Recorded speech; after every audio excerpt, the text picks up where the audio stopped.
எல்லாருக்கும் வணக்கம். Welcome back to my channel women's club factory. இன்றைக்கி நம்ம இந்திய உணவான வெண்பொங்கல் எப்படி செய்கிறதுன்னு வாங்க பார்த்துடலாம்.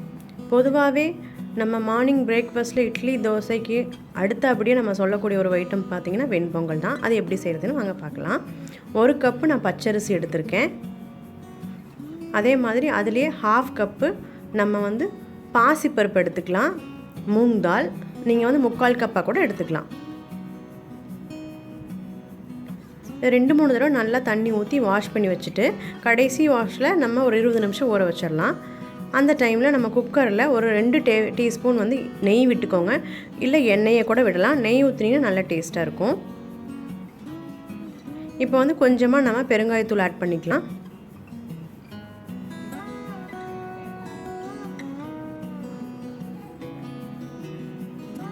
அடுத்ததாக பார்த்தீங்கன்னா ஒரு சின்ன சைஸ் இஞ்சி நான் பொடுசாக நறுக்கி வச்சுருக்கேன். அதை ஆட் பண்ணிக்கலாம்.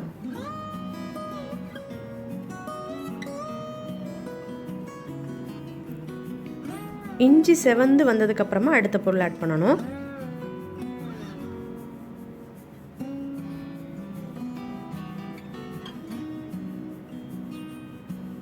இப்போ பார்த்தீங்கன்னா ஒரு 4 பச்சை மிளகா, அதாவது 2 பச்சை மிளகா நான் 2 வெட்டி போட்டிருக்கேன்.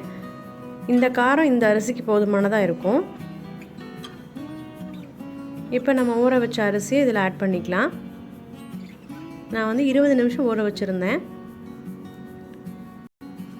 அரிசி பருப்பு 2யுமே இதில் மிக்ஸ் பண்ணி வச்சுருக்கோம். இப்போ இது 2யுமே போட்டு நல்லா ஒரு மிக்ஸ் பண்ணி விட்டுக்கலாம்.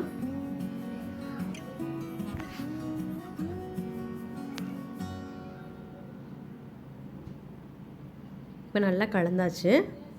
இதில் பார்த்திங்கன்னா நம்ம இந்த இதுக்கு தேவையான தண்ணி நம்ம 1 கப்பு அரிசி 1/2 கப்பு பாசிப்பருப்பு எடுத்தோம். மொத்தமாக 4 கப்பு தண்ணி இதில் சேர்த்திங்கன்னா போதும். 4லேருந்து 4.5 கப்பு கூட ஓகேவாக இருக்கும். ஆனால் 4 கப்பு நல்லா குழஞ்சி வரும். இப்போ நம்ம 4 கப்பு தண்ணி ஆட் பண்ணிட்டோம்.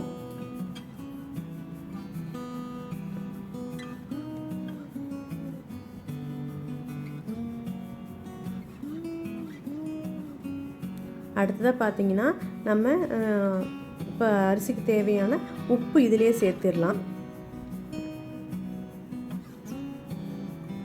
உப்பு போட்டு நல்லா கிளறி விட்டுட்டு குக்கர் மூடி ஒரு 4 விசில் விட்டுடலாம். நம்ம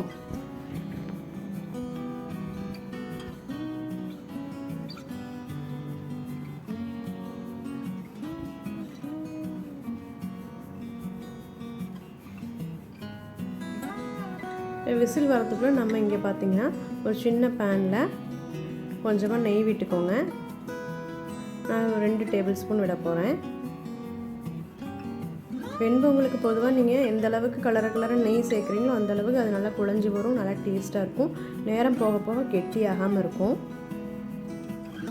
இப்போ நெய்யில் நம்ம முந்திரி பருப்பு வறுத்து எடுத்துக்கலாம்.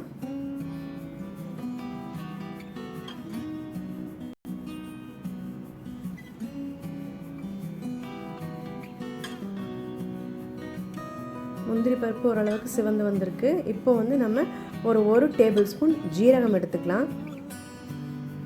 அதே மாதிரி ஒரு டேபிள் ஸ்பூன் முழு மிளகு எடுத்துக்கலாம்.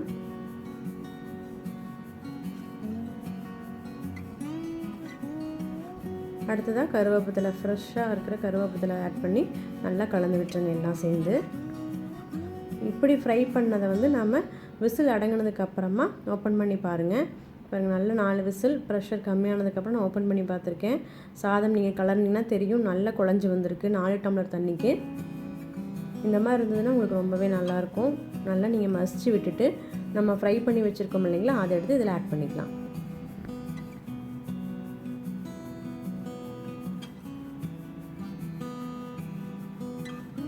இப்போ இதை எல்லா பக்கமும் நல்லா மிக்ஸ் ஆகிற அளவுக்கு நல்லா கலந்து விடுங்க. நீங்கள் இப்படி கலர கூட இடையில நீங்கள் நெய் கலந்துகிட்டே வந்தீங்கன்னா சாதம் ரொம்ப குழஞ்சி சாப்பிட்றதுக்கு ரொம்பவே டேஸ்ட்டாக இருக்கும். நேராக ஆக கட்டி ஆகிடும் ஒரு சில வெண்பொங்கல்லாம். இது நெய் நல்லா நீங்கள் மிக்ஸ் பண்ணிங்கன்னா அந்த மாதிரி கட்டி ஆகாமல் இருக்கும். நம்ம கொத்தமல்லி தழை தூவி இப்போ நீங்கள் சாப்பிட ஆரம்பிச்சிடலாம். ரொம்பவே ஒரு ஹெல்த்தியான பிரேக்ஃபாஸ்ட் தான் இது. கண்டிப்பாக நீங்கள் இதை வீட்டில் ட்ரை பண்ணுங்கள். உங்களுக்கு இந்த வீடியோ பிடிச்சிருந்ததுன்னா உமன்ஸ் கிளப் ஃபேக்ட்ரி சேனலுக்கு சப்ஸ்கிரைப் பண்ணுங்கள். தேங்க்யூ ஃபார் வாட்சிங்.